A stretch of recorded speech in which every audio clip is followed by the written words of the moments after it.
Scientists are claiming to have worked out why apologising can be so tough. The answer, refusing to apologise, helps self-esteem.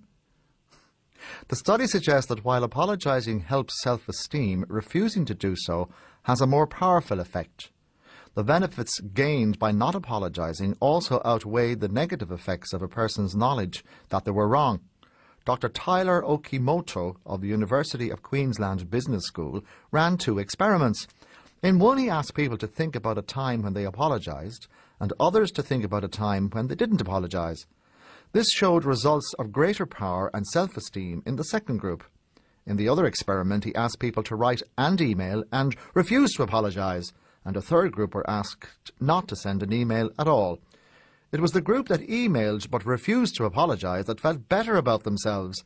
The team said that the finding could explain seemingly irrational antisocial behaviour surrounding the word sorry, and hope to do further research into this to see if these effects are long-lasting or if people just have to say sorry in the end.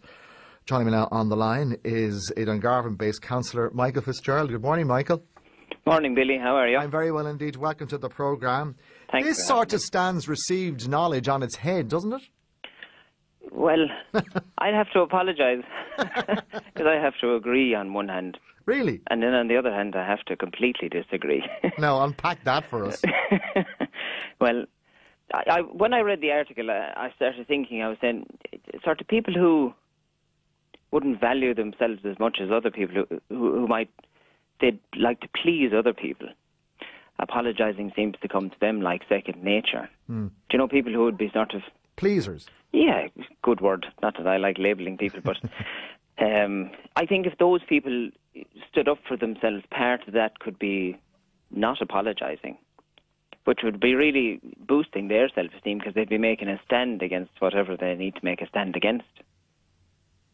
But then, on the other hand, then I was saying I must disagree because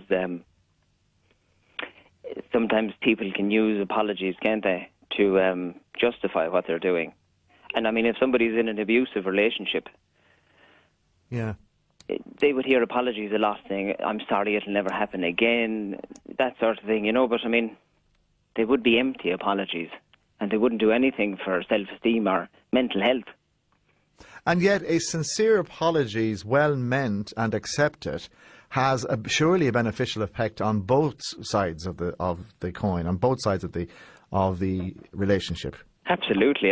Forgiveness can be so healing. And at the end, I mean, that's what, as a counsellor, that's what I'd be working towards, getting somebody to heal or, you know, to forgive somebody for something that they may have done in the past. But I mean, we all saw Lance Armstrong apologising for his misbehaviour, but I think I'm fairly sure he only apologised because he got caught. I'd say if he wasn't caught, he'd been fine about keeping it all quiet. He's never ended up talking to Oprah. But I mean, sometimes people have affairs, they go cheating. I'm sure we've all thought about or have done speeding along the road.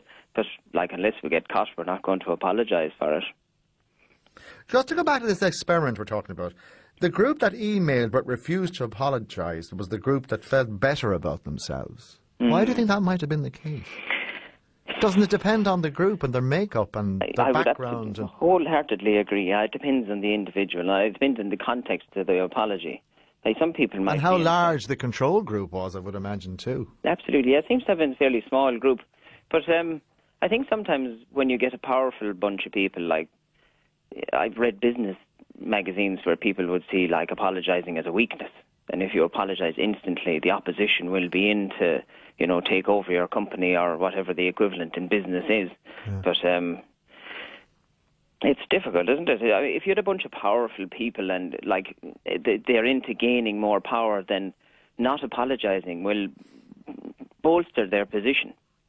I would imagine too, Michael, that whatever sort of philosophical, moral or religious background you might have might impact on this and how you might respond. Absolutely, yeah. Because, I mean, most religions would have a big emphasis on forgiveness and gratitude for what you have.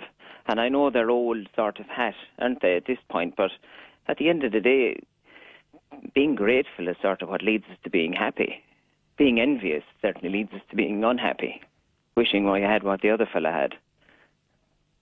And the mind can have a huge effect on the body as well. Yeah, surely. Absolutely. It leads to sickness and everything, and holding anger and suffering. Because especially, I mean, we've had all this talk recently, I don't want to be too controversial, just about bullying and suicide. Well, you can be as controversial as you like on this programme, Michael. It's the benefit, is it? But I mean, people have been bullied, that's leading to suicide, and sometimes it's all up to two people to sit down and maybe to apologise to each other, because I think sometimes bullies want things their way. Do you know what I mean? And that may involve subjugating somebody else. That can be forcing them to apologise and them feeling powerful then about receiving that apology, but never putting themselves into a place where they would have to account for their misdeeds or their bullying behaviour.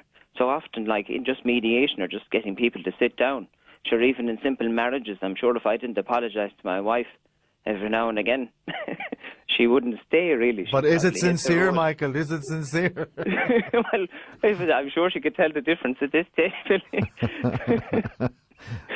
Yeah, I find myself single. Yeah. So the news is they're going to do further research into this stuff. Yeah, I think from a psychologist's point of view, they'd love us all to be the same. And they'd be able to give us something that would just say, here you are now, that's it. You're cured, off with you. My point of view, I think there's so many individuals in the world, we have to take an individual approach to almost. We cannot tear everybody with the one brush. The one thing that just can't be measured in life is creativity, and I think an individual's creativity, just comes across in how individual we all are. Okay, we'll leave it there. Thanks very much, Michael. I appreciate that. God bless. Thanks, bye-bye. Billy. Have a lovely weekend. Bye-bye. Michael Fitzgerald is a councillor based in Dungarvan, and you heard him on Friday's Daysha AM. When he used the word, that phrase, we are all individuals, I'm reminded of that scene from Monty Python's Life of Brian, when Brian is saying, you're all individuals, and a voice out the back comes up, says, I'm not. And so...